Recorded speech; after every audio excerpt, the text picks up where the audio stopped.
अस्सलाम वालेकुम नाजरीन, मैं हूं आपका होस्ट साद साबरी और आप देख रहे हैं प्रोग्राम न्यूज़ नाइट। नाजरीन, माहौलियाती तब्दीली के ऊपर इस वक्त दुनिया भर में बात हो रही है। आखिर ये माहौलियाती तब्दीली है क्या और इसके हम पर क्या असरात मुरतब होते हैं?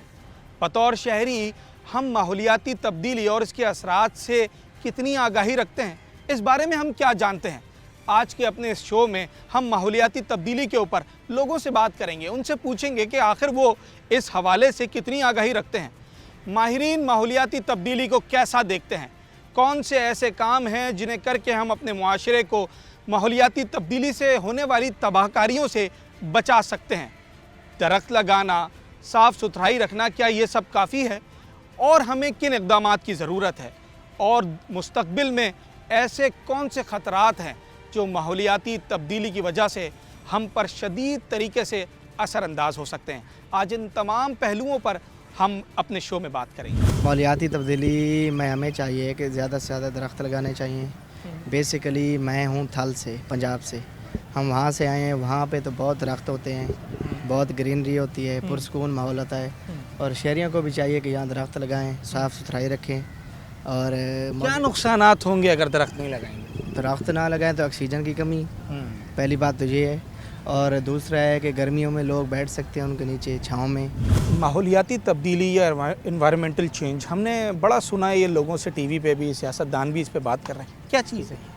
बेसिकली मेरे ख्याल से ग्लोबल वार्मिंग की वजह से ही होती है, ठीक है। और जो एटमॉस्फेयर है उसके चेंज की वजह से जो है चेंजेस आते हैं हमारी नेचर के अंदर, उसको माहौलियाती आलूदगी या चेंजेस कहा जाता है। अक्सर आपने देखा होगा या पढ़ा होगा कि पहले चिड़ियाँ ज़्यादा हुआ करती थी दरख्तों में, बट आजकल उनका काउंट बहुत कम हो गया। पहले बारिशें इतनी नहीं हुआ करती थी, बट आजकल बारिशें बहुत ज़्यादा होने लगी हैं, ठीक है। इसी तरीके से उन एरियाज़ में जहाँ डेजर्ट एरियाज़ हैं वहाँ पे बारिश होने लगी है, और ऐसी जगह जहाँ पे बर्फ़बारी होती है वहाँ पे एक्सट्रीम हाई टेम्परेचर चला गया।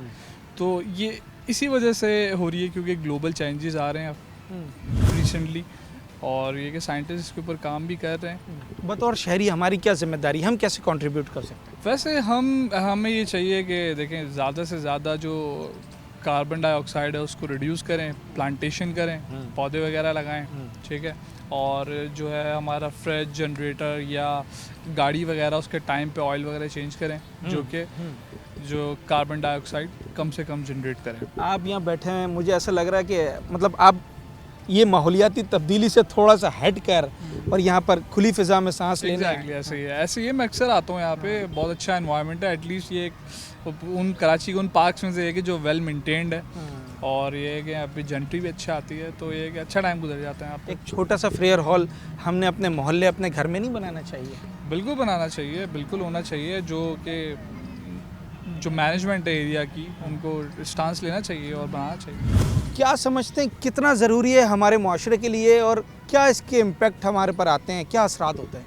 भाई देखिए ना, दरख्त से तो माहौल बहुत खुशगवार होता है, लाइक ऑक्सीजन का सप्लाई मिल रहा है। और पार्क का तो मकसद ही यही है ना बेसिकली हमारे पास, कि ऑक्सीजन ज़्यादा से ज़्यादा मिले। तो यहाँ पे जो है ना दरख्त थोड़े और ज़्यादा होने चाहिए, और फूल बहुत होने चाहिए। फूल से जो है ना इंसान का मूड अच्छा हो जाता है। मूड अच्छा हो जाता है। अच्छा, इन्वायरमेंटल चेंज पर काफ़ी लोग बात कर रहे हैं, हम सोशल मीडिया पे भी देखते हैं, हमारे पॉलिटिशियन भी बात कर रहे हैं। कितनी आगाही है हमारे शहरियों को इन्वायरमेंटल चेंज की, और क्या इसके असरात हो सकते हैं? इन्वायरमेंटल चेंज की तो मेरे हिसाब से तो मुझे तो नहीं लगा कि पाकिस्तानियों को कुछ है। अब यहाँ देखो टोकरी डस्टबिन भी पड़ी हुई है ना, तो कचरा कोई डस्टबिन में नहीं डालेगा। यहाँ पे भी देखें आप कितना कचरा बना हुआ है। तो मेरे हिसाब से तो पाकिस्तानियों को तो कुछ है ही नहीं। हमारी सोसाइटी में आप माहौलियाती तब्दीली को कैसा देख रहे हैं? क्या यहाँ पर दरख्तों की कमी है, ज़्यादती है, किन चीज़ों की ज़रूरत है, क्या समझते हैं? दरख्त की तो वाकई कमी है, हर जगह दरख्त काटे जा रहे हैं। हालांकि दरख्त ही हवा वगैरह देते हैं, और ये कि दरख्त लगाने चाहिए ज़्यादा से ज़्यादा। अपने घर पे भी एक आधा पौधा फूल लगा लेना चाहिए। जी बिल्कुल, ग्रीनरी मिलती है इसलिए आम निकलती है। और बाकी कराची में आपको पता है अपार्टमेंट्स हैं, लोग रह रह के परेशान हो जाते हैं, फिर बच्चों को लेके, अपनी फैमिली को लेके वो रोज़ निकलते हैं, ताकि इधर आके बंदा ज़रा कंफर्ट फील करता है। तो ये बहुत ज़रूरी है जीने के लिए कार्बन डाइऑक्साइड। बेहतर ये नहीं है एक छोटा सा प्रेयर हॉल हम अपने घर या अपने मोहल्ले में ही बना लें? वो लोग कर रहे हैं। जी या ट्राई ये काम नहीं हो रहा है? नहीं, इन लोगों को अब कर रहे हैं। अब जैसे हम नया नाज़िमाबाद में रह रहे हैं तो लोगों ने अपने टेरेस बनाए हुए हैं, छतों पे उन्होंने प्लांट वगैरह रखे हुए हैं, लेकिन यहाँ पे जैसे कि आपको पता है जगह जगह कम बहुत, होती है। हाँ। बीइंग ए स्टूडेंट, आप क्या समझते हो कि माशरे के अंदर दरख्तों का होना या साफ़ सुथराई का होना, माहौलियाती जो सफाई है उसका होना कितना ज़रूरी है और कितनी कमी है हमारे शहर में इस वक्त? अभी तक तो माशाल्लाह से हमें क्लिफ्टन वाली डिफेंस वाली साइड में अच्छा ही लग रहा है, दरख्त वगैरह हैं। सीवी वाली साइड जाते हैं, माशाल्लाह से हुकूमत कर रही है काम। जो हमारी आवाम है ना, वो इस चीज़ को नहीं समझ रही है, इस चीज़ को नहीं देख रही है। उन्हें नहीं पता है कि दरख्त लगने का, दरख्त से क्या फ़ायदा है हमें, ये समझ रही नहीं है आवाम। पर मलीर वाली साइड जाएँ, कराची की मैं बात करूँ, मलीर वाली साइड इस तरफ जाए तो यहाँ बिल्कुल दरख्तों का तो नाम और निशान ही नहीं है। मैं ये आवाम से रिक्वेस्ट कर रहा हूँ कि प्लीज़ प्लीज़ ये दरख्तों की तरफ प्लांट्स वगैरह को बढ़ाएं। और ये ज़्यादातर डिफेंस वाली साइड पे अपार्टमेंट्स बढ़ गए हैं, आलूदगी फैल रही है और इतनी ज़्यादा यहाँ पर ट्रैफिक है कि क्या बताया आपको। मतलब आप ये कहना चाहते हो अगर एक घर बनाए तो एक दरख्त ज़रूर लगाएं? बिल्कुल, एक के साथ मैं कहता हूँ 3-4 लगाएं, क्योंकि एक घर के अंदर एक फ़र्द थोड़ी ना है, जितने फ़र्द है उतने दरख्त लगाए जाए। असल में देखें, दरख्त सबसे ज़्यादा लगाने चाहिए। दूसरी चीज़ सफाई सुथराई का ख्याल रखना चाहिए। अगर हम अपने आप को चेंज नहीं करेंगे ना तब तक हम इस मुल्क से भी कोई उम्मीद नहीं रख सकते कि मुल्क भी चेंज होगा। हम चेंज होंगे तो छोटी सी चेंज से मतलब ज़्यादा इम्पैक्ट आ सकता है किसी चीज़ का। तो हमें थोड़ा थोड़ा करके इस तरह अपने कम अज़ कम आस पास के एरिया को हम इस तरह का रखें कि वहाँ का एटलीस्ट माहौल अच्छा हो, ताकि दूसरी जगहों पर भी मतलब उसका इम्पैक्ट पड़े। क्या असरात हो सकते हैं एनवायरमेंटल चेंज के? इन्वायरमेंटल चेंज के देखें ना, पॉल्यूशन कम हो सकती है, ठीक है। ऑक्सीजन यहाँ हमारे पास बहुत उसके वो लेवल्स कम होते जा रहे हैं, ठीक है। और प्लस यहाँ के बीमारियाँ हो रही हैं उसकी वजह से? बीमारियाँ देखें ना, अब यहाँ देखें फ्लू हुआ है मुझे फ़िलहाल इस वक्त। मौसम की चेंज की वजह से हुई, क्योंकि यहाँ दरख्त कम है, मौसम बदलते रहते हैं, मौसम बदलते हैं तो बीमारियाँ आती हैं, ठीक है। हम खुद डॉक्टर्स हैं, हमें अंदाज़ा इस चीज़ का कि मतलब इन चीज़ों की वजह अच्छा, से आप बहुत डॉक्टर हैं, मुझे बड़ा अच्छा लगा ये जानकर। अभी आई इन्फेक्शन चला है, उसकी वबा फैल गई है, वो भी माहौलियाती तब्दीली की एक वजह है? सही, जी जी बिल्कुल ऐसा ही है। क्योंकि देखें ना, अगर हम सफाई सुथराई रखेंगे तो उससे ऑब्वियसली ये चीज़ आगे नहीं फैलेगी। हम अपना भी अपना ख्याल रखेंगे तो दूसरों का भी रख सकेंगे ना। ठीक है जी, बिल्कुल शहरी समझते हैं और बाशऊर शहरी इस बात को समझते हैं कि एनवायरमेंटल चेंज कितना एक अहम टॉपिक है, इसके ऊपर काम करने की कितनी ज़रूरत है। अगर ग्लोबल वार्मिंग बढ़ रही है तो उसके क्या असरात हो रहे हैं, बीमारियां फैल रही हैं, लोग कितनी बुरी तरीके से मुतासिर हो रहे हैं। हम शहरियों से बात कर रहे हैं और जानते हैं कि वो कितना जानते हैं, कितनी आगाही है, कितनी अवेयरनेस है उन्हें ग्लोबल वार्मिंग के बारे में, एनवायरमेंटल चेंज के बारे में। माहौलियाती आलूदगी के बारे में मेरे ख्याल में हमारे शहरियों के जो है एज सच अवेयरनेस नहीं है। फिर दूसरी बात ये है कि हमारी जो कंट्रीब्यूशन है क्लाइमेट चेंज में लेस देन 1% है। अगर आप पाकिस्तान की पूरी इंडस्ट्रीज़ को भी बंद करें, हम विक्टिम है, पाकिस्तान विक्टिम है। और आपको पता है मेरे ख्याल में ये 8 नंबर वल्नरेबिलिटी में 8वें नंबर पर है पाकिस्तान। तो अब मौसम चेंज हो रहा है। दूसरे जाफर अभी कराची में इस वक्त मौसम ऐसा सच ठंडा नहीं होना चाहिए। जैसे मैं तो कराची का रहने वाला नहीं हूँ, कोयटा का रहने वाला हूँ, लेकिन अभी भी ऐसी गर्मी आप महसूस नहीं कर रहे जो पहले चंद साल पहले आप कर रहे थे। तो क्या करना चाहिए बतौर शहरी, हम कैसे कंट्रीब्यूट कर सकते हैं दरख्त लगाकर, सफाई से? बिल्कुल, जितने ज़्यादा आप मैसिव प्लांटेशन करेंगे तो इसके अच्छे असरात होंगे। लेकिन वैसे ओवरऑल हम सब कुछ भी करें, हम लोग क्लाइमेट चेंज को कंट्रोल नहीं कर सकते। हम विक्टिम हैं, कंट्रीब्यूटर नहीं है। हाँ, हम विक्टिम तो ज़रूर हैं, पर हम इस चीज़ से बाहर निकल सकते हैं। गवर्नमेंट का क्या रोल हो सकता है इसमें? गवर्नमेंट तो काम कर रहा है आपका, मतलब आपका जो है फेडरल लेवल पर जो है पाक EPA का कर रहा है, प्रोविंसेस की सतह पर जो है Sindh EPA, Balochistan EPA, KP EPA, Punjab EPA काम कर रही है। लेकिन मैं वही आप कह रहा हूँ कि पाकिस्तान का कंट्रीब्यूशन लेस देन 1% है। लेस देन 1% है। शहरी समझते हैं कि हमें बतौर शहरी कंट्रीब्यूट करना पड़ेगा। हम ग्लोबल चेंज के, एनवायरमेंटल चेंज के विक्टिम भी हैं और दरख्त लगाएंगे, सफाई सुथराई करेंगे, बेजा हम आलूदगी ना फैलाएं। गाड़ियों के इंजन ऑन है तो ऑन है, कोई बंद नहीं कर रहा है, गाड़ी के इंजन को मेंटेन नहीं कर रहे हैं। दीगर इंडस्ट्रीज़ चल रही हैं, उनका धुआं कहाँ जा रहा है, उनकी आलूदगी से क्या असरात मुरतब हो रहे हैं। एजुकेट होना सबसे पहले ज़रूरी है और उसके बाद अपने हिस्से का काम करना हमारे लिए लाजमी हो चुका है। तो आप क्या समझते हैं, क्या चीज़ है एनवायरमेंटल चेंज? सर एक तो मैं यहाँ कराची का ना हूँ, पहले तो सखर से हूँ, गांव से हूँ, लेकिन शहर में एज़ कम्पेयर टू सिटी और विलेज की बात करें तो ये सिटी में ज़्यादा है, क्योंकि एनवायरनमेंट यहाँ पे ट्रैफिक ज़्यादा है, यहाँ और फैक्ट्रीज़ हैं, यहाँ हम कह लें कि ग्रीनरी भी कम है, ग्रीनरी भी कम है, तो इस वजह से ज़्यादा हो रहा है। अच्छा, आप गांव के रहने वाले हैं, मुझे बताएं जब आप वहाँ रहते हैं फिर आप हफ्ता 10 दिन के लिए अगर मिसाल के तौर पे कराची आते हैं, क्या तब्दीली आप अपने अंदर महसूस करते हैं एनवायरनमेंट की वजह से? वो पहले तो हम ये महसूस करते हैं कि जो ऑक्सीजन है उसमें बड़ी यहाँ पे कमी आ जाती है, वो प्योर भी नहीं है, एक तो ये चीज़ है। और जो सबसे इम्पेक्ट पड़ता है वो पानी का पड़ता है, कराची का पानी ख़राब है। अच्छा, हाँ, तो फिर सारे वो कहते हैं ना कि अगर पानी ख़राब है हम पीते हैं तो सारे जिस्म में, सारे बॉडी में चेंजेस आती हैं। आप क्या समझते हैं गांव और शहर का मुकाबला करें तो एनवायरमेंटल चेंज की वजह से क्या बीमारियों की तादाद भी, तनासुब भी गांव में कम है, शहर में ज़्यादा है? शहर में एज़ कम्पेयर टू विलेज ज़्यादा है। वैसे तो अब तो विलेजेस में भी हो गई हैं, पहले से ज़्यादा हो गई हैं, लेकिन एज़ कम्पेयर टू सिटी और विलेज की बात की जाए तो सिटी में हम 10 कह लें, उसके मुकाबले में विलेज में 2 या 3 बीमारियां हैं। आप ऐसा क्या करते हैं, आप लोग विलेजेस के अंदर क्या दरख्त लगाते हैं, अपनी ग्रीनरी का ख्याल रखते हैं? एक तो दरख्त वहाँ पे पहले से मौजूद ठीक है, और हवा जो है ऑक्सीजन वो प्योर है, और जिस्मानी फिज़िकली वर्क वहाँ पे ज़्यादा है। सिटी में मेंटली वर्क है, फिज़िकली कम है, जैसे ऑफिस में बैठ गए या कहीं और पे एजुकेशन। तो जो विलेज में अच्छी सेहत इसीलिए बन रही है क्योंकि विलेज में फिज़िकली जो वर्क है, जैसे मजदूर है वो सारा दिन फिज़िकली वर्क करता है, पुरफ़िज़ा माहौल मिल रहा है, पुरफ़िज़ा माहौल मिल रहा है, रात को अच्छी नींद आ रही है क्योंकि जिस्म ने जो है ना वर्क किया हुआ, इसीलिए।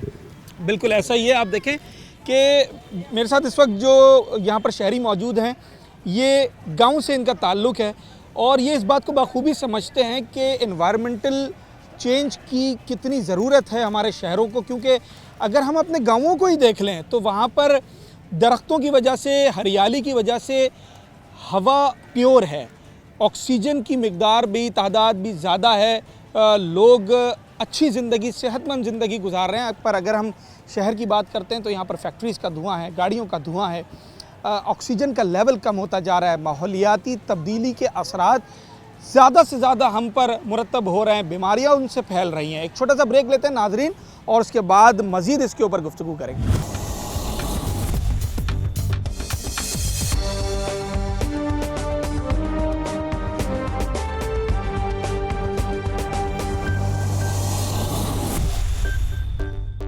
वेलकम बैक नाजरीन। इस वक्त मैं जिस मुकाम पर मौजूद हूँ, यहाँ कभी ग्रीन बेल्ट हुआ करती थी, पौधे लगे हुए थे, छोटे दरख्तों की एक बड़ी तादाद थी, जिसकी वजह से पुरफ़िज़ा माहौल था, देखने में भी अच्छा लगता था, उन दरख्तों से छाँव भी मिलती थी और माहौल पर भी उसके अच्छे असरात मुरतब होते थे।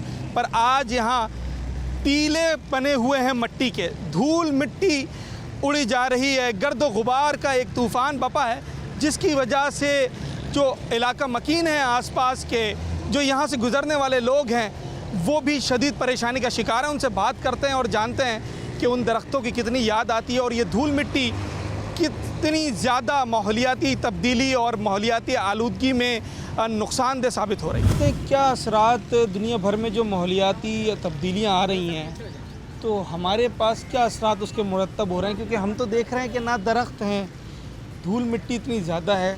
क्या समझते हैं कितना ज़रूरी है ये सारी चीज़ें? देखिए, अगर आप चले जाएंगे पीछे पिछले साल के अंदर, तो उसके अंदर बहुत ज़्यादा तबाही आई, बहुत ज़्यादा सैलाब आए। पाकिस्तान थोड़ा पीछे हो जाएगा। जी जी। पाकिस्तान जो है वो डूब गया, बहुत ज़मीनें सब सारी हमारी जो है ना वो मस्मार हो गई, ख़त्म हो गई, पानी में डूब गई हूँ और कोई पुरसाने हाल नहीं था। यहाँ तक कि हमारे गांव के गांव वो डूब गए, बच्चे डूब गए, जो भी हमारा सरमाया था वो सब ख़त्म हो गया। अब दुनिया में आ रहा है, अभी हम नहीं हैं तो कोई और जगह पर आ रहा है, मगर आगे तक जाएगा।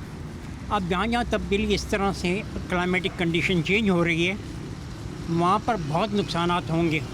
और उसका नुकसानात का देखें फ़ायदा ये है कि बजाय ये कि हम गवर्नमेंट को कहें, और गवर्नमेंट भी इस काबिल नहीं है, उसके पैर इतने जमे हुए नहीं हैं कि हमको कुछ मदद कर सके। गवर्नमेंट ने अब तक पब्लिक की कोई मदद नहीं की। उसका आप नतीजा जो है ना वो देखेंगे इलेक्शन के अंदर कि पब्लिक जो है वोट देने के लिए उसको भगाएगी, मारेगी, बल्कि जाएगी नहीं। आप कह रहे हैं कि गवर्नमेंट के पैर नहीं जमे हुए, वो ज़्यादा मदद नहीं कर सकती, तो बीइंग ए सिटीज़न हम कैसे कंट्रीब्यूट कर सकते हैं क्लाइमेट चेंज में? क्लाइमेट चेंज में जैसे अभी आपने देखा कि ये आलू है, प्याज है, गंदम है, टमाटर है, ये कम से कम इतना हो जाए कि हम उसको ख़रीद सकें। मगर जब प्रोडक्शन ही कम हो गई तो ये जो लोग लेकर आएंगे, महंगा लेकर आएंगे, तो ज़ाहिर है महंगा ही बेचेंगे ना। मगर कुछ लोग ऐसे भी हैं जो ओवर एंड अबव होता है, वो ओवर एंड अबव वाले जो है ना। नहीं, जो बात आप क्लाइमेट चेंज की कर रहे थे, मैं उसके हवाले हाँ। से पूछ रहा हूँ। जी हाँ, क्लाइमेटिक कंडीशन चेंज होने से जो है ना इसके असरात उसके पर भी मुरतब हुए। अच्छा, बिल्कुल सही है। कि ये नहीं कि हमारा पूरा सब चीज़ लुट गया, गंदम नहीं है। ये महंगाई भी उसी जी। के असरात का एक असर है। एक असर है। दूसरी बात ये देखें, सबसे बड़ी प्रोडक्शन हमारी वीट की होती है। जी जी। वीट की नहीं हुई, चावल होता है, चावल नहीं हुआ। अब गन्ना बहुत ज़्यादा होता है, गन्ना नहीं हुआ। आप देखिए गन्ना कितना महंगा हो गया है, अब चीनी कितनी महंगी हो गई है। और जो है वो हम स्मगल कर रहे हैं अपने हाथों से। हमारे पास ऐसे लोग हैं जो चीनी भी स्मगल कर रहे हैं, जो गंदम भी स्मगल कर रहे हैं, और हमें मार रहे हैं, बिल्कुल यानी ऐसा ही। पब्लिक को मार रहे हैं। बिल्कुल ऐसा ही है। और हमारी सारा दिन मैं देखता हूँ यहाँ पर इतनी धूल मट्टी उड़ती है, और आप दरख्त के नीचे यहाँ बैठे हैं। एक दरख्त कितना जो है वो फ़ायदेमंद, कितनी बड़ी नेमत लगता है। बहुत बड़ा नेमत है दरख्त। हाँ। हाँ, जितना दरख्त ज़्यादा होता है इतना नेमत होता है। हाँ, क्या सूरत हाल है यहाँ की? क्या सारा दिन धूल मट्टी और ये धूप वगैरह इतनी निकली हुई है गर्मी में? क्या करें, मजबूरी है ना, मजबूरी से सब कुछ करना पड़ता है। देखो रोड में लोग ठेले के ऊपर खड़े हैं, कितना गर्मी है, वो बर्दाश्त कर रहे हैं, मजबूरी की वजह से बर्दाश्त कर रहे हैं। हाँ, ये जो सब्जियों की कीमतों में इजाफा हुआ है, क्या पीछे से इसकी वजह फार्मर्स क्या बताते हैं आपको? क्या पैदावार में कोई? ये पैदावार में भी कमी आ गया बारिशों की वजह से, सही है। दूसरा ये है कि डीजल महंगा हो गया, पेट्रोल महंगा हो गया, आधा कीमत तो किराया पे पड़ गया, तो इसके ऊपर ज़रूर हो जाएगा। हाँ, अच्छा, ये तो सारी चीज़ें हम भारी मिकदार में पैदावार इसकी होती थी, वो भी कम हुई है जिसकी वजह से कीमतें बढ़ी हैं। आधा को आधा फ़र्क आ गया, आधे से आधा फ़र्क आ गया। इन्वायरमेंटल चेंज आपकी सेहत पे असरअंदाज हो रहा है, वहीं मुल्की मईशत पे भी इसका एक बहुत गहरा असर है। जो गुज़िश्ता सालों सैलाब की तबाहकारियाँ थीं, जो बारिशें, गैर मुतवक्का बारिशें और ज़रूरत से ज़्यादा बारिशें हुई, तो उसकी वजह से आपकी फसलें जो तबाह हुई हैं, जो आपके पास गंदम, चावल, गन्ना, दीगर चीज़ों की पैदावार उससे मुतासिर हुई है। ये भी उसका एक असर है कि आज वो हमें चीज़ें दुगनी तिगनी कीमतों में मिल रही हैं। मोटरसाइकिल पर सफ़र करते हो दिन भर में, ये जो माहौलियाती तब्दीली वाक़या हुई है, इसके क्या असरात मुरतब हो रहे हैं? क्या धूप की शिद्दत बढ़ चुकी है? गर्दो गुबार शहर के अंदर ज़्यादा है? कैसा सफ़र गुजरता है? देखें, सबसे पहले तो मैं आपका शुक्र अदा करना चाह रहा हूँ क्योंकि आपने मुझसे ये सवाल किया। देखें, ये मैं रोज़ यहाँ से आता जाता हूँ, बहुत मुझे मसला हो रहा होता है क्योंकि धूल मट्टी हो रही होती है। घर से नहा के निकलते हैं, यूनिवर्सिटी पहुँचते ऐसे लग रहा होता है 2 महीने से नहीं नहा है। तो हमारी तो यही रिक्वेस्ट है कि ये जो हालात हैं इससे तब्दील किया जाए। और बाकी जो गर्मी की बात हो रही है, मौसम तो माशाल्लाह अच्छा है, लेकिन ये जो देखें अभी भी आप ग्लासेस पे देख रहे हैं जो है ना अर्द गुबार लगा हुआ है। तो क्या समझते क्यों है इतना गर्दो गुबार? दुनिया के दीगर ममालिक में तो नहीं होती है मिट्टी ऐसे सड़कों पर? यार इसके बारे में तो यही, जैसे हम देख सकते हैं दरख्त वगैरह काट दिए हैं, दरख्त वगैरह काट दिए हैं, और ये धूल मट्टी देखें आप, ये काम हो रहा है बस तकरीबन 2-3 महीने से तो मैं ही देख रहा हूँ, बस ये हो रहा है काम। ये लोग जो यहाँ सफ़र कर रहे हैं इस गर्दो गुबार में, आप में, तो बीमारियाँ भी इससे हमें लग रही हैं। जाहिर है, हम देखें रिसेंटली आप अभी देख रहे हो इन्फेक्शन चल रहा है, आई इन्फेक्शन चल रहा वो भी है, माहौलियाती तब्दीली की वजह से। जाहिर है जी, बिल्कुल डायरेक्टली यही चीज़ है कि अगर माहौल साफ़ नहीं है तो जाहिर है बीमारियाँ तो लगेंगी। बिल्कुल ऐसा ही है। जो इस वक्त पूरे शहर में एक अब वबा की शक्ल इख्तियार कर गया आई इन्फेक्शन। माहिरीन कहते हैं कि जो माहौलियाती तब्दीली है इसके पीछे भी यही वजह कार फरमा है, उसी के असरात हैं जिसकी वजह से ये मुख्तलिफ़ बीमारियाँ भी जो है वो फूट रही हैं और लोगों को परेशान कर रही है। ना सिर्फ आपका माहौल, आपकी मईशत, आपकी सेहत, तमाम चीज़ों में एक बड़ा अमल दखल है ग्लोबल वार्मिंग का, एनवायरमेंटल चेंजेस का, आपके अच्छे माहौल का। माहौलियाती तब्दीली पर हर कोई बात कर रहा है। हम देख रहे हैं कि ज़रूरत से ज़्यादा बारिशें हो रही हैं, धूप की शिद्दत में इजाफा है। आप क्या समझते हैं कि बीइंग ए सिटीज़न हमारी क्या कंट्रीब्यूशन होना चाहिए क्लाइमेट चेंज के अंदर? हम किस तरीके से इसमें अपना किरदार अदा कर सकते हैं? हमें ये तो एक पोल्यूशन जो हो रही है because of the petrol usages of petrol and coal. हम लोग ज़्यादा आजकल बारबेक्यू करने लगे हैं, बाहर जाते हैं वहाँ बारबेक्यू खाते हैं, जिसकी धुआं जो है उसी से पोल्यूशन हो रही है, एयर पोल्यूशन उससे ही ज़्यादा होती है। फिर हमारा गाड़ियों का यूज़ बहुत ज़्यादा है जिससे वजह से फिर पेट्रोल की वजह से पोल्यूशन होती है। तो हम अपना यूजेज कम करें। अगर एक जगह हमें जाना है तो 2-3 काम एक साथ करके आ जाएं। हर बार गाड़ी निकाल के दूर जाना, एक तो पेट्रोल भी महंगा है। हर शख्स अलग अलग गाड़ी ना जाए, एक घर से एक ही बार निकलें और जो काम करके आ जाएं, ज़्यादा गाड़ियों का यूज़ ना करें। और अच्छा, क्या ये क्लाइमेट चेंज हमारे शहरियों में इसकी अवेयरनेस है प्रॉपर तरीके से? क्योंकि अगर आगाही होगी तो हम उसमें कोई हिस्सा मिलाएंगे। हमारे बच्चों को भी सेहत भी इससे डिस्टर्ब हो रही है क्या? बीमारियां जैसे अभी माहिरीन कह रहे हैं आई इन्फेक्शन भी क्लाइमेट चेंज की वजह से। अच्छा, कराची का जो क्लाइमेट है उसमें जो है ज़्यादातर ड्राई ही होता है। अभी ऐसा हुआ है कि क्लाइमेट चेंज की वजह से बहुत क्लाउडी रह रहा है वेदर, जिसकी वजह से सनशाइन हम पे ज़्यादा नहीं पड़ रही है, ज़्यादा क्लाउडी है, तो ये इन्फेक्शन इसकी वजह से ही ज़्यादा पैदा हो रहे हैं। अवेयरनेस हो तब भी लोगों के पास इतना टाइम नहीं है कराची में कि वो इस पर सोचें और अपना कंट्रीब्यूशन दें। सबको पता है कचरा यहाँ फेंकेंगे, गंदगी होगी और बीमार हम ही को ही होना है, लेकिन फिर भी वो वहीं फेंकेंगे कचरा, क्योंकि उन्हें आगे जाने का टाइम नहीं है कि कहीं और फेंक कर आएँ। जी बिल्कुल ऐसा ही है। शहरियों की अपनी भी जिम्मेदारी है और हमें मालूम भी है कि गंदगी, कचरा अगर हम करते हैं तो उससे नुकसान भी हमें, हमारे बच्चों को ही होता है, पर उसके बावजूद माशरे में ये सब कुछ भी देखने में आता है। क्लाइमेट चेंज आपको मुख्तलिफ़ तरीक़ों से डैमेज कर रहा है, नुकसानात पहुँचा रहा है और इससे मुकाबला भी आपने ख़ुद ही करना है।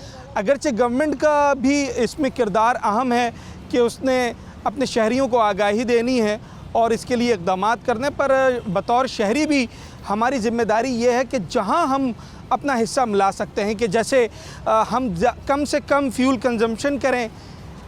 गाड़ियां अगर एक से ज़ायद मौजूद हैं, कोशिश करें एक वक्त में एक ही गाड़ी लेकर जाएं। जहां जिस तरीके से हम माहौल को आलूदा होने से बचा सकते हैं वहाँ बचाना इस वक्त हमारी अव्वलीन ज़िम्मेदारी होना चाहिए, क्योंकि अलार्मिंग सिचुएशन है। क्लाइमेट चेंज की वजह से बीमारियाँ फूट रही हैं, सेहत के मसाइल पैदा हो रहे हैं, आपकी मईशत इससे मुतासिर हो रही है। आप किस शोबे में काम कर रहे हैं और अपने शोबे के एतबार से मुझे बताएं कि माहौलियाती तब्दीलियाँ जो रूनुमा हो रही हैं किस तरीके से हम पर, हमारे मुआशरे पर असरअंदाज हो रही है? कितनी अवेयरनेस है हमारे शहरियों के हवाले से? बिस्मिल्लाहिर्रहमानिर्रहीम। अच्छा यार, ये जो आपका क्वेश्चन है ना, इस एक बहुत वसी क्वेश्चन है। इस पर जितनी भी बात की जाए, जितनी भी डिबेट की जाए कम है। डे बाय डे जो हमारी जनरेशन है ना, जिन मसाइल से, सेहत के मसाइल से, उसके पीछे पोल्यूशन देख रहे हैं आप। और कराची में जो ग्राउंड्स हुआ करते थे, जो ग्रीन बेल्ट्स हुआ करती थी, हम अपने बचपन में पोलो ग्राउंड, फ्री हॉल वगैरह जाया करते थे, अब इस किस्म के पार्क ना होने के बराबर हैं। और हमारी जो सेहत पे बुरे असरात हैं ना, वो ग्रीन बेल्ट ना होने की वजह से बहुत ज़्यादा है। और उसके साथ साथ हमारे पास जो खुराक का फुकदान है, जिस किस्म की हम खुराक खा रहे हैं। अब अगर मैं आपको बताऊं कि मैं रिसेंटली रिटायर हूँ, 60 साल प्लस मेरी एज है, तो आप इसको शायद यकीन ना करें, लेकिन मेरे साथ जब मेरा बेटा खड़ा होगा और वो जब ये कहे ना कि मैं 35 साल का हूँ, तो आप फ़ौरन यकीन कर लेंगे उसकी हालत ही ऐसी होगी। तो ये खुराक का बड़ा फुकदान है, पोल्यूशन हमें बड़ा इफ़ेक्ट कर रही है। फिर प्लस ये कि जो रोज़गार के है ना मौके, स्पेशली कराची में जो पहले हुआ करते थे, कराची बड़ा पीस भी होता था और आपको सर्विसेज के मौके काफ़ी वाफर मिकदार में थे, अब वो ख़त्म हो गए हैं। तो टेंशन, पोल्यूशन, ग्रीन बेल्ट का ना होना, अच्छी खुराक का ना होना, ये हमारी सेहत पे बहुत मनफी जो है ना असरात पैदा कर रही है।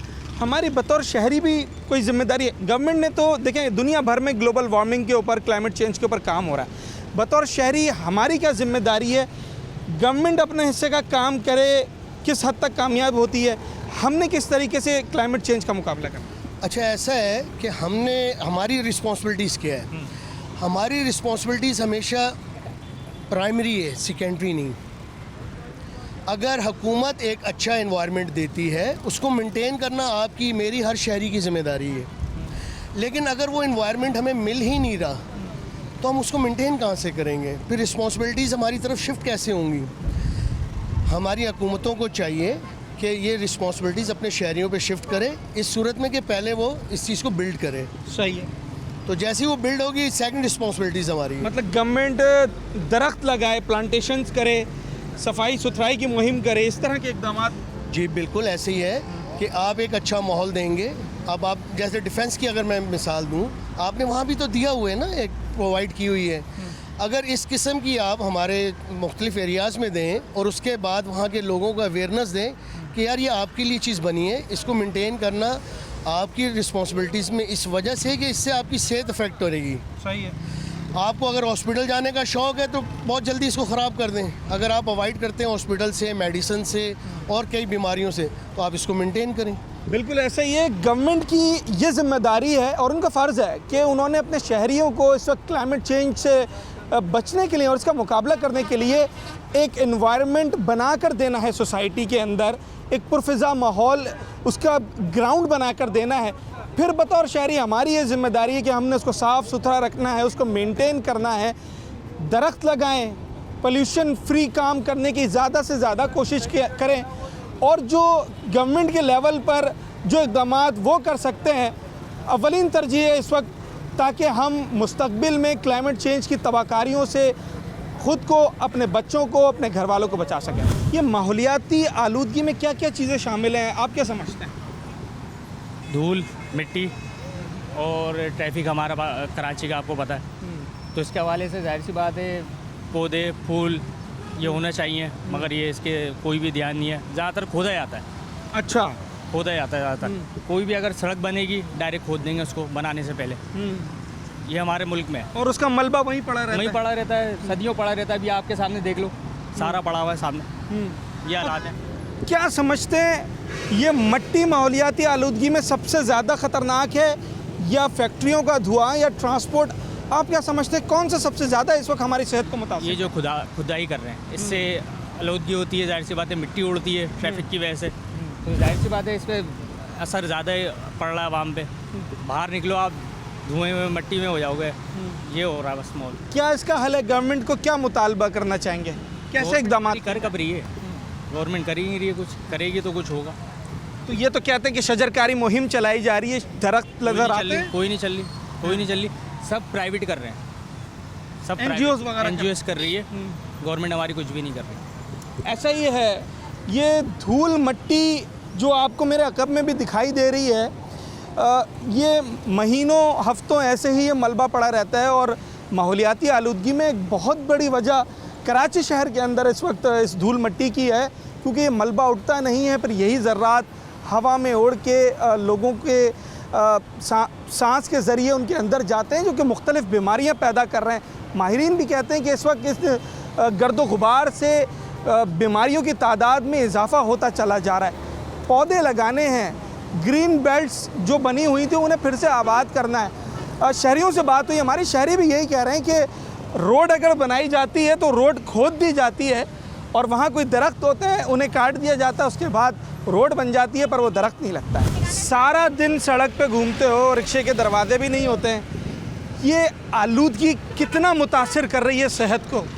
ये तो यार बहुत ज़्यादा ही है। जहाँ कहाँ पे जाओ, अभी तो जहाँ कहाँ पे रोड टूटे हुए, हालत बहुत ख़राब ही है। जिधर के रोड देखो वहाँ के टूटे हुए, बहुत गंद कचरा है। ये देखो आपके सामने ही है। जब आओ यहाँ पे धूड़ मट्टी ज़्यादा ही है। अक्सर ज़्यादा लोग तो निकलते ही नहीं है, बूढ़े लोग वहाँ बाप की उम्र के हैं जो, वो तो निकलते ही नहीं हैं। अक्सर नौजवान निकलते हैं, वो भी तो कपड़ा वपड़ा लगा लेते हैं। अच्छा, इस माहौल को आलूदा करने में कहीं ना कहीं हम भी तो कसूरवार हैं। हम भी अपनी गाड़ियों के ऑयल को नहीं बदलवाते, इंजन ख़राब होते हैं, धुआं उड़ाते हुए जाते हैं। हमारी भी जिम्मेदारी है कि हम इन चीज़ों का ख्याल रखें ताकि माहौल आलूदा ना हो। यार आजकल के हालात ऐसे हो गए, सब मजबूरी है भाई, पेट पालना मुश्किल हो गया है, यही मसला है। एक बंदा कहाँ जाए, घर को संभाले, गाड़ी को संभाले, मजबूरी से कमा रही है। लोगों का अपना भी जो है वो ये फ़र्ज़ है कि जहाँ कहीं वो माहौलियाती आलूदगी की वजह बन रहे हैं, उस वजह को सबसे पहले तो आइडेंटिफाई करना है और फिर उसके ऊपर काम करना है कि हम किस तरीके से इस काम से बच सकते हैं और जो माहौलियाती तब्दीलियाँ आ रही हैं उसका हिस्सा किस तरीके से हम ना बने, हम अपना कंट्रीब्यूशन पॉजिटिव वे में दें, ना कि आलूदगी फैलाकर एक नेगेटिव वे में हम अपना हिस्सा डालें। नाज़रीन, एक छोटा सा ब्रेक लेते हैं और उसके बाद इसी मौजू पर मज़ीद बात करेंगे।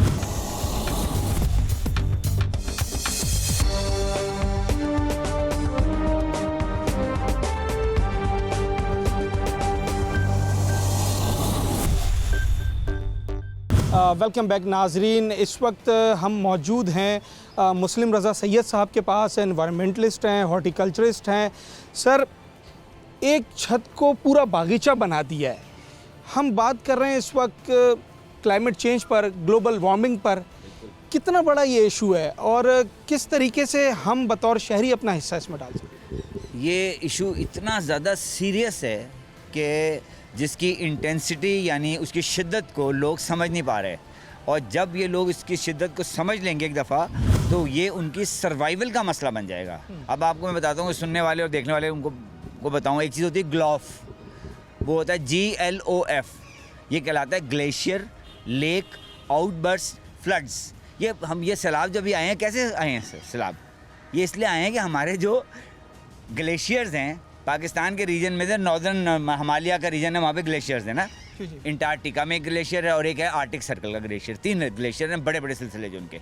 अब हो क्या रहा है कि जब हमने इतना ज़्यादा इंडस्ट्रियलाइजेशन का जाल फैला दिया है, हमने नेचर से हट गए हैं, पहाड़ों को काट रहे हैं, मतलब नेचर को तबाह कर रहे हैं। क्योंकि अल्लाह ने कुरान में कहा है कि हमने पहाड़ों को मेखों की तरह ज़मीन में गाड़ दिया। क्यों गाड़ा है? ये तवाज़न है। जब इस दुनिया का तवाज़न बिगड़ना शुरू होगा तो ये सब कुछ होगा। और अब देखें, जब ये ग्लेशियर पिघल रहे हैं, ग्लेशियर क्यों पिघल रहे हैं? ये ग्लोबल वार्मिंग की वजह से पिघल रहे हैं, ये क्लाइमेट चेंज की वजह से पिघल रहे हैं। और क्लाइमेट चेंज का जो सबसे बड़ा जो इम्पैक्ट आ रहा है ना, वो पता है किस चीज़ पे आ रहा है? वो आ रहा है आपके फूड के ऊपर, ग़िज़ाई सूरत हाल पे। क्योंकि जब इंसान को पेट भरने के लिए ग़िज़ा नहीं मिलेगी तो वो तबाही के उस दहाने पे आ जाएगा जहाँ पे हर चीज़ करेगा। हमारी गंदम की, चावल की सारी फसलें मुतासिर हो जाएंगी। और उससे क्या होगा, एक चीज़ होती है, जब देखें फसलों का एक ये फिनोमेना ही होता है कि एक मखसूस टाइम तक फसलें ग्रो करती हैं, उसके बाद फिर वो राइप होती हैं, यानी वो पकती हैं फसलें। अब फ़र्ज़ करें मैं हिद्दत को, सूरज को बहुत करीब ले आता हूँ और वो फसलें जो हैं जिनको 6 महीने में तैयार होना है वो 1 महीने में तैयार हो जाती हैं, तो क्या होगा? वो तैयार ही नहीं होंगी। उसका जो गंदम के खोशे होंगे उसमें तो बारीक बारीक दाने होंगे कि वो आपकी ग़िज़ा को पूरा ही नहीं कर सकेंगे। यानी जहाँ पर आप फ़र्ज़ कीजिए, मैं मिसाल लूँ, 10 मन गंदम आप जहाँ पर उगा रहे होंगे वहाँ पर आपको 50 किलो गंदम निकलेगी, कि वो तो छोटे छोटे दाने होंगे। तो इसको आज देखने वाले, सुनने वाले को समझें अच्छी तरीके से कि ये जो मसला है, ये मसला जो है मैक्रो लेवल पे हल नहीं हो सकता।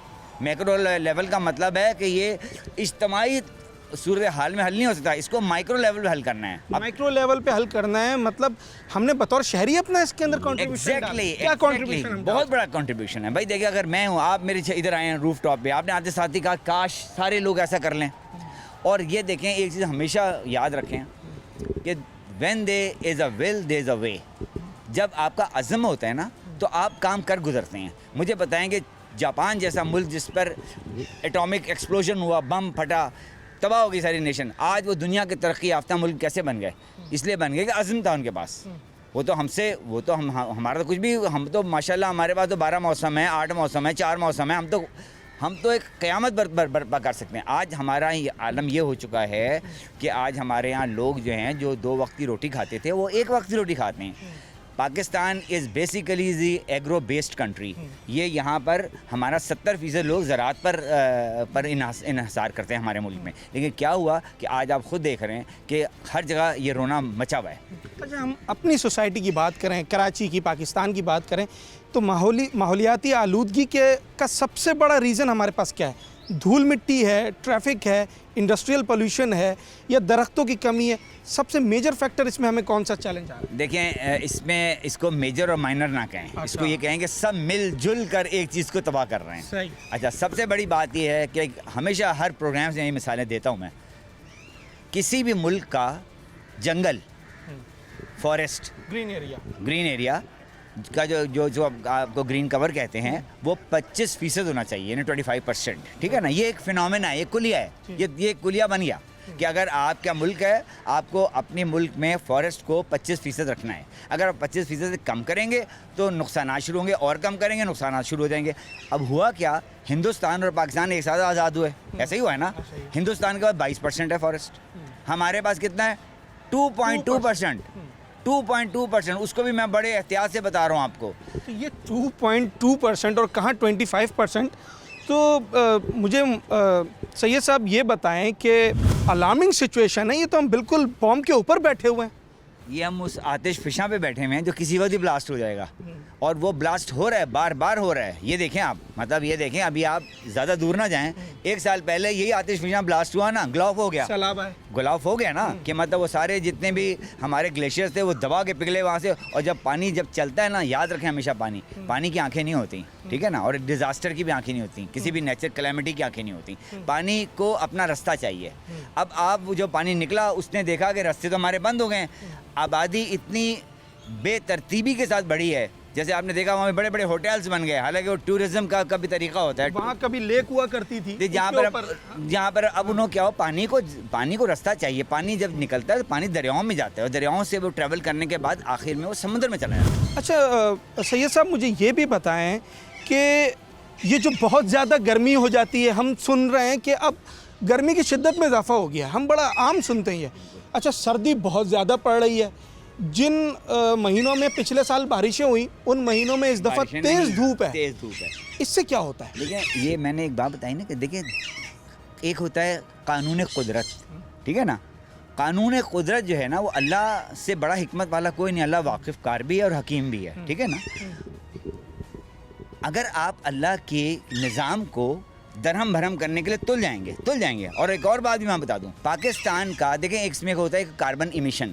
कार्बन समझते हैं आप? ये जो दरख्त हैं, ये और जो धुआं है, इसमें बेंजीन है, ज़ाइलिन है, कार्बन मोनोऑक्साइड है, ये आपके और बहुत सी गैसेस हैं जिसके अंदर ये तमाम वो जहरीली गैसेस हैं जो कि हमारी फ़िज़ा में बुलंद हो रही हैं। और ये कहाँ से आ रही हैं? ये फैक्ट्रियों से आ रही हैं। ये गाड़ियाँ जो चल रही हैं, इतनी गाड़ियाँ, पेट्रोल जल रहा होता है, उस पेट्रोल से कार्बन निकल रहा है। तो होता क्या है कि जब ये तमाम चीज़ें हम कुदरत से लड़ रहे हैं और हम इसको अथल पथल कर रहे हैं, जब ये चीज़ें अथल पथल होना शुरू हो जाएंगी तो फिर इसी तरह के रिजल्ट आएंगे ना, कि जहाँ पे पता लगा बारिश होती है वहाँ बारिश नहीं, जहाँ मानसून होनी चाहिए थी। अब क्या देखेंगे होता क्या है, मुझे पता है कि आज मैं चावल की काश्त करनी है तो मुझे आज पानी चाहिए।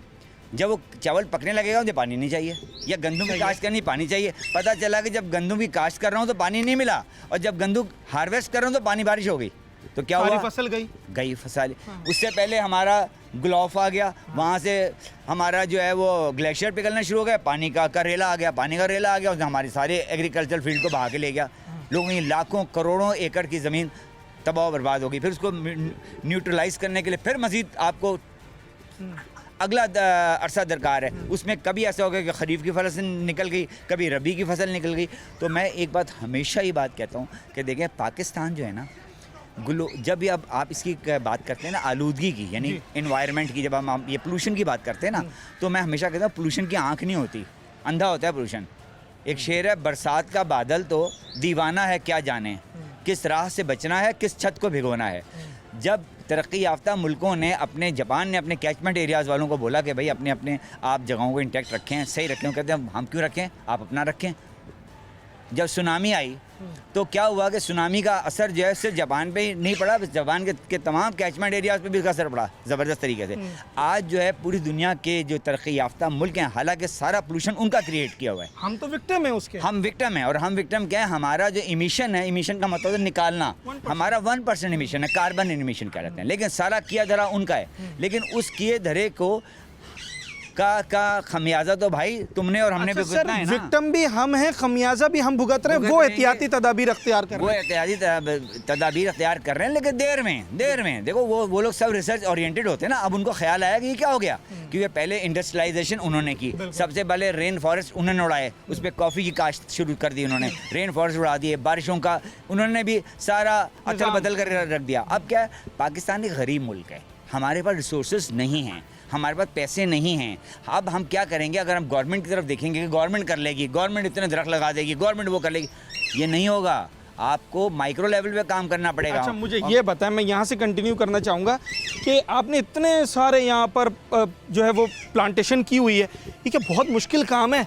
मुझे 150-200 हज़ार गज का कोई घर चाहिए, मेरे भाई, मिसाल के तौर पे ये कैसे लग गया, कितना इसमें मेहनत लगती है? मेरे भाई, इसमें कुछ मेहनत नहीं लगती। तुमने इतना प्यारा सवाल किया और आज मैं सुनने वालों को ये यकीन से कह रहा हूँ, अगर आप वो मुझ पर यकीन करते हैं तो मैं, क्योंकि सीइंग इज बिलीविंग, आप इधर आए हैं तो आपने देखा अपनी आंखों से ना, ये कोई ज़बानी जमा खर्च तो नहीं हुआ ना।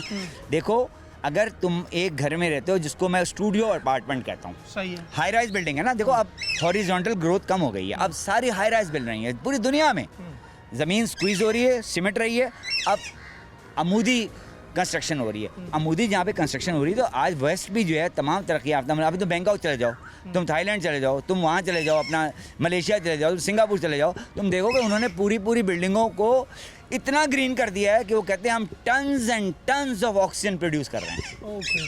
तो देखो, विल है ना, उनकी विल है। अब हम चूँकि विक्टिमाइज हैं, हम चूँकि हमारे पास रिसोर्सेज नहीं है, हमारे ख़जाने खाली पड़े हुए हैं, ये तो कहने की बातें नहीं, हर बच्चा आजकल ये जानता है बात, तो क्यों ना हम अपने लेवल पे काम करें, जिसको माइक्रो लेवल कहते हैं। सर ज़रा 1 बाय 1 बताएं कि एक शहरी जो आपको सुन रहा है, वो इस वक्त क्लाइमेट चेंज में उससे बचने के लिए, अपना हिस्सा डालने के लिए कौन कौन से काम करे जो उसके बस में है? देखो, एक शहरी जो जहाँ रहता है, वो अपार्टमेंट पे रहता है, वो 2 कमरे का अपार्टमेंट रहता है, कहते हैं मैं अपार्टमेंट के ड्राइंग रूम में तो पौधा नहीं उगा सकता ना, दरख्त नहीं लगा सकता ना, वो क्या करे, एक निगाह डाले, जहाँ तक उसका काम निगाह जाती है, वहाँ देखे कोई जगह खाली है, वहाँ जाकर एक पौधा लगा दे। अपने पड़ोसी से कहे कि भाई एक दिन तुम पानी दे देना, एक दिन मैं पानी दे दूंगा, एक दिन तीसरे पड़ोसी को जाके थोड़ा सा कन्विंस करे, जैसे मैं बात कर रहा हूँ, लोग कन्विंस हो जाते हैं। हमारे पाकिस्तान में एक बात है, बड़ा पोटेंशियल है हमारे लोगों में। देखो, जब सैलाब आते हैं कैसे लोग खड़े हो जाते हैं, ज़लज़ला आता है कैसे लोग खड़े हो जाते हैं, मदद करते हैं ना लोगों की। तो अल्लाह ताला ने, चूँकि हम जिस दीन के फॉलोअर हैं ना, उसमें उस दीन की खसूसियत है। प्लांटेशन पौधा लगाएं और एक दूसरे पर उसकी बारी लगाएं, और ये नंबर सेकंड, हाँ ठीक है। और उसके बाद क्या है, अभी जैसे गर्मियाँ ओवर हुई हैं, अब मैंने स्कूल के बच्चों को सिखाया है कि भाई देखो, अपनी चीज़ों को, बीजों को प्रिजर्व कर लो। आम खाते हो ना, एक डब्बा बना लो, ये मेरा कंपोस्ट का डब्बा बना हुआ है नामियाती खाद का, रख दो उसके अंदर। अब जब कभी बाहर निकलो, नो मैटर, मोटरसाइकिल पे निकलते हो तब भी जाओ, पैदल निकलो तब भी जाओ, गाड़ी में जाओ तब भी जाओ, गधा गाड़ी में जाओ तब भी जाओ, उन बीज को साथ ले लो और उन बीजों को फेंक दो, कहीं कच्ची मिट्टी में फेंक दो। ये कहलाता है थ्रो अ सीड प्रोग्राम। इसमें तरक्की याफ्ता मुल्कों ने इस पर पूरे जंगलात डेवलप कर लिए। पाकिस्तान का 2% फॉरेस्ट है ना, अगर यही आ जाए, चलो भाई कुछ भी नहीं करना, मानसून होगी, थोड़ा मॉइस्चर मिलेगा, थोड़ी बारिश होगी, अल्लाह का निज़ाम है। अगर तुम तो बहुत छोटे हो, मैं तो एंशिएंट दौर का बंदा हूँ, मुझे पता है कि मैं जब शुरू में यही सी कराची में और लाहौर में जब मैं रहता था, तो जैसे ही मानसून ख़त्म होती थी, हमें जगह आम के पौधे नज़र आते थे, छोटे छोटे जामुन के पौधे। वो कैसे आते थे, लोग जामुन खाते थे, गुठली फेंक देते थे, आम खाते थे, गुठली कच्ची ज़मीन पे फेंक देते थे, ज़मीन पे, मट्टी हाँ, पे, हाँ। और वो अल्लाह का निज़ाम है, वो निज़ाम, वो मॉइस्चर आया, वो वहीं से जो उसकी जो गुठली है वो आम बन गई, और वो आम बन गया, उस तरह फॉरेस्ट बन गया। तो कहने का मतलब ये है कि बहुत से, अब मसला, इसमें एक और मसला आता है। देखो, अर्बन एरियाज़ की बात मैं कर रहा हूँ, जो हम शहरी आबादी की बात कर रहा हूँ। शहरी आबादी में क्या है, रोडों का एक जाल है, ठीक है, कारपेटिंग हुई है, जगह तारकूल की रोडें बनी हुई हैं, अंडरपास हैं, फ्लाईओवर्स हैं। अब कच्ची मिट्टी जो है ना, वो कम होती जा रही है। कच्ची मिट्टी कम होने से जो सबसे बड़ा नुकसान हो रहा है, वो ये हो रहा है कि जब बारिश होती है, तो अल्लाह का निज़ाम है कि जब बारिश होती है तो पानी कच्ची मिट्टी में अब्जॉर्ब होके, अल्लाह ने नीचे ज़ख़ीरा हमारा पानी का बनाया हुआ है, जिसको अंग्रेज़ी में अंडर वाटर टेबल कहते हैं, वो नीचे चला जा रहा है। जा रहा है अब। और चूँकि पानी की तंगी की वजह से लोगों ने बोरिंग दबा के करनी शुरू कर दी है।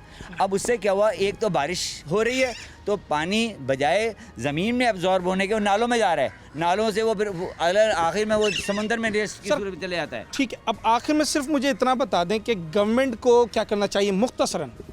गवर्नमेंट को तो बहुत कुछ करना चाहिए, लेकिन अब मैं क्या करूँ कि गवर्नमेंट करेगी या नहीं करेगी मेरी बात पे। मैं तो बड़े अरसे से ये चीज़ कह रहा हूँ कि भाई गवर्नमेंट की बहुत सी ऐसी जिम्मेदारियाँ हैं जो गवर्नमेंट ख़ुद ओन करती है। लेकिन अनफॉर्चुनेटली मैं बहुत ब्लेम नहीं करता, मैं ब्लेम गेम का आदी नहीं हूँ। मैं ये कहता हूँ कि आवाम जब खुद खड़ी होती है, अब ये इससे मिसाल तुम्हें देता हूँ। चाइना में पीपल्स रिपब्लिक आर्मी ये क्या थी, ये एक नॉन कन्वेंशनल फोर्स थी। ये एक ऐसी फ़ौज थी जो हर बंदा फ़ौजी था। तुम्हें भी गन चलानी आती थी, मुझे भी गन चलानी। जब मुल्क पर कोई उफ्ताद पड़ती थी सब तैयार होते थे लड़ने के लिए। तो क्या था, वो तनख्वाह तो नहीं लेते थे वो, लेकिन सबके अंदर हुब्बुल वतनी थी, सबके अंदर ये जोश और जज्बा था कि हमें जब भी इसी तरीके से इन्वायरमेंट भी एक जंग है बहुत बड़ी। भाई मैं तुम्हें बता रहा हूँ, आज सुनने वालों को कह रहा हूँ, ये बहुत बड़ी जंग है। ये उन जंगों, कन्वेंशनल वॉर से भी बड़ी जंग है ये वो जंग है जो आप बैठे बैठे से मर जाएंगे। बहुत बड़ी बुलेट भी नहीं लगेगा आपको। जंग है इस वक्त, हमें इस जंग का सामना है जिसे क्लाइमेट चेंज कहते हैं, जिसे ग्लोबल वार्मिंग कहते हैं। माहौलियाती आलूदगी जो पूरी दुनिया भर में इस वक्त इसके ऊपर काम हो रहा है कि क्लाइमेट चेंज से किस तरीके से लड़ा जाए, कैसे हमें जो माहौलियाती तब्दीली है उसके अंदर अपना कंट्रीब्यूशन डालना है। हमने मुस्लिम रज़ा सैयद साहब से बात की, माहिर माहौलियात हैं। इनका भी यही कहना है कि ये सिर्फ गवर्नमेंट का काम नहीं, हमने माइक्रो लेवल पर, इनफरादी सतह पर अपने हिस्से का काम करना है। पोल्यूशन जितना हम अपने तौर पे कम कर सकते हैं उसकी कोशिश करनी है, प्लांटेशन करनी है ज़्यादा से ज़्यादा। अगर एक शख्स एक पौधा भी लगाता है तो इस तरीके से हम अपने माशरे को इस क्लाइमेट चेंज की तबाहकारियों से मुस्तकबिल में बचा सकेंगे। शहरियों से आज के प्रोग्राम में हमने बात की और ये जानने की कोशिश की कि आखिर इस इतने अहम इशू के ऊपर, इस इतने बड़े मसले के ऊपर शहरी कितने आगाह हैं। तो जहाँ कुछ शहरियों को क्लाइमेट चेंज के बारे में पता था और वो इसके असरात से वाकिफ़ थे, तो वहाँ कुछ लोग बिल्कुल अनजान हमें मिले कि जिन्हें मालूम ही नहीं था कि वो किस जो है वो दौर से गुज़र रहे हैं और कितनी तबाहकारियाँ यहाँ पर क्लाइमेट चेंज की वजह से आ रही हैं। जो माहिरीन हैं उनका ये कहना है कि हमारे पास जो ग्रीन कवर्ड एरिया है वो सिर्फ 2% है, जबकि किसी भी सोसाइटी में उसे 25% स्टैंडर्ड जो है वो रूल्स के हिसाब से होना चाहिए, ताकि वहाँ पर जो मौसम की तब्दीली के असरात हैं वो कम से कम लोगों पर असरात अपने मुरतब करें। हमने अब इस इशू के ऊपर आज के अपने शो में कोशिश की कि लोगों को आगाही भी दे सकें और माहिरीन के ज़रिए लोगों को भी और हुकूमत को भी ये बता सकें कि ये कितना अहम मसला है और इसके ऊपर जल्द से जल्द हमने काम करना है। नाज़रीन, आज के शो से अपने होस्ट साद साबरी को इजाज़त दीजिए। नए प्रोग्राम में एक नए मौजू के साथ आपसे मुलाकात होगी।